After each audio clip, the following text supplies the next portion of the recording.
Welcome back. From gun legislation in South Carolina to fallout of a local event here in town, we're recapping some of our biggest stories of the week. Charlie James from 1250 WTMA joins us once again. Yes. Okay, so last week we actually did talk a little bit about the gas tax. Right.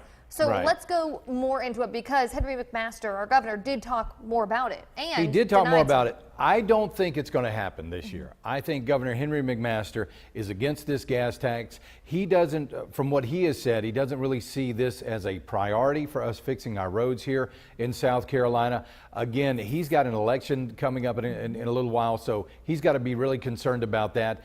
Right now, everything we're seeing from the governor's office is that he is not for the gas tax. It is not going to pass. He's counting on, I think, this money from President Trump in Washington, D.C. to use it to solve a majority of our road ills. One of the things that he is concerned about, and we should all be concerned about as taxpayers, is if we do pass this gas tax, is that money going to be earmarked for our roads and infrastructure? Because unless there are protections with that, unless there are guarantees that our roads are actually going to be fixed with the money that we're paying, then I think we really ought to take a second look at this gas tax. I don't know if it'll be, I'm kind of on the side with Henry McMaster. If there's no guarantee that it's going to go towards roads, we really ought to think twice before we pass this bill. It's like reading into the fine print. Right. It's what's not there. They say the devil's in the details. What's not there is really important. Right. So. Another big topic was Folly Gras. Yes. Folly Gras. They had a mess last week with Folly Gras. I think 10,000 cars went on to Folly Beach. And I mean, 10,000 cars, you got to figure several people per car. Yeah. We're talking about a huge crowd. Trash was everywhere. There were multiple arrests.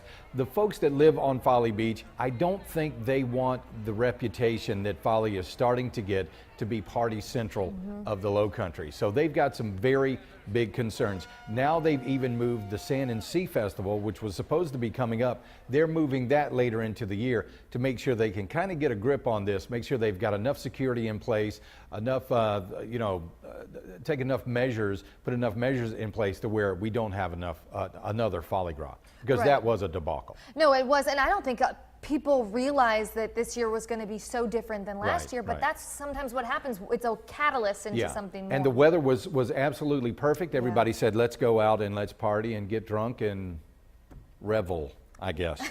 Well, and that they did. That they did. And a meeting was held after that. That's so right. Moving on now to gun legislation. Yeah.